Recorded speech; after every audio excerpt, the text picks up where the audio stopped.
Welcome to Walking the Earth. Today we are in Old Dhulikhel, an old Nawari hill town in Kathmandu Valley, on the edge of it. Place known for its views of big Himalayan mountain peaks, including Mount Everest on a very clear day. Which today it's very cloudy and hazy. A little bit of sprinkling. We're still here in monsoon season at the very end of August as we're transitioning into September.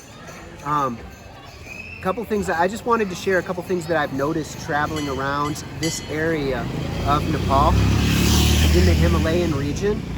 I've noticed that a lot of the people have a lot of etiquette and a lot of kindness. You know, I have met a few shady people along the way. Humans are humans. We're a sophisticated bunch and have a full range. But I've met a lot of very kind people, you know, and sometimes like there are opportunities where somebody doesn't have to give back the change, like, you know, and they'll go out of their way to make sure I get my change back. Whereas in other places I've visited, they would just pocket that money if they have the opportunity. And so anyway, and I've noticed that people will have nice little gestures. People namaste each other all the time. You know, the Y of, Thailand and Southeast Asia, very similar, just to show respect to one another. If they're handing an object to somebody, or, you know, handing some money or receiving it, then they will put their hand under their elbow. And it's very nice. But a couple other things that I've noticed is I've noticed a lot of mothers holding babies in a sling on their back, very similar to what I saw all around West Africa. And I remember when I was in West Africa traveling, I asked a local, you know, why I wasn't hearing babies cry. It was very rare for me to hear babies crying. I was seeing babies on the backs of their mothers in the marketplace.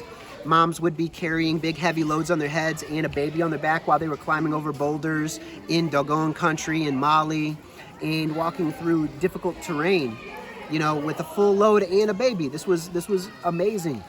And the man told me, he said it's because the baby, when it's tied to its mother's back, the baby's heartbeat syncs with the mother's, and it becomes harmonious, and it puts them into a calm state.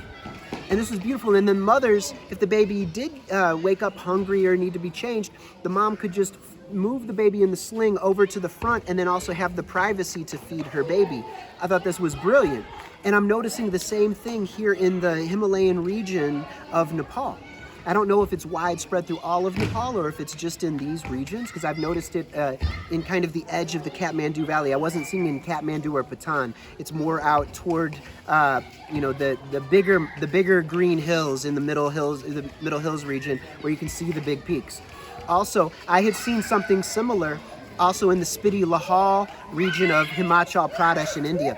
Another thing that I've noticed before I bring this to a close is many of the women, whether they are Hindu or Buddhist, are hijabi. They are wearing very modest clothing, often dresses, sometimes baggy pants that go down, and so only the feet and the hands and the face will be exposed, and they will be wearing scarves covering the entirety of their head and their hair, and sometimes even their mouth. That may be related to COVID or the pollution. But I noticed this also. So these are Hindu women with, sometimes they will have the tika on their forehead, and you would think that they were Muslim, which is quite interesting in the way that they're dressed very modestly, and which is different from in India. A lot of the Hindu women, they will be very similar to a hijabi, but they'll have their bellies exposed. I do see that here sometimes, but more often than not, the women are dressed very modestly. And I had seen something similar in Spiti and Lahore regions, out by Nako, and some of these beautiful areas, between Kaza and Rekong Peo, where I was seeing a lot of the Buddhist women there that were Tibetan Buddhist in religion. They were hijabis as well, fully covered except for their face and their hands, sometimes their feet. And so I thought this was quite fascinating, this modesty that's universal and worldwide in style. so stylistic. Now, it could be that those areas in Spiti Lahal in the Himalayan region have an older influence, maybe from the Kashmiris, but I don't know. I don't know if that's the case. I've never studied the anthropology of the region. It would be quite fascinating. If you happen to know about these things, please do put it into the comments. This is very interesting to me. It's really cool. As I'm doing this video, old ladies are coming up and looking into the phone from behind and seeing what we're filming, and little children, and they're being very polite about it. In other areas, people would be interrupting. You know, like we were interrupted a ridiculous number of times in Egypt. It was hard to film anything. Here, people are very respectful, and I'm really appreciating it. And you can see that, anyway, it's nice to see the villages and the towns in the evening and throughout the day so alive and vibrant, and neighbors looking out after one another. Yesterday was a festival day. We were seeing a lot of people dancing together in various areas, and anyway, I'm really loving my time in Nepal. I wish that I could stay a few more weeks, especially since we're leaving monsoon season. I would love to go trekking. I've never been trekking in this. I've just been minimally trekking. I'd like to go on some serious treks, and this would be one of the very best places in the world to do so. So anyway, I just wanted to let you know that this is an amazing place. So again, we got the little ones here. Namaste.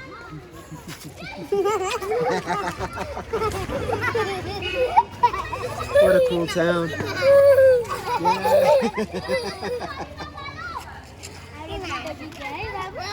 Yeah. So anyway, we'll go ahead and draw this to a close.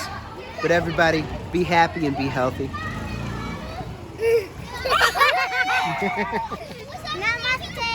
Namaste. Namaste.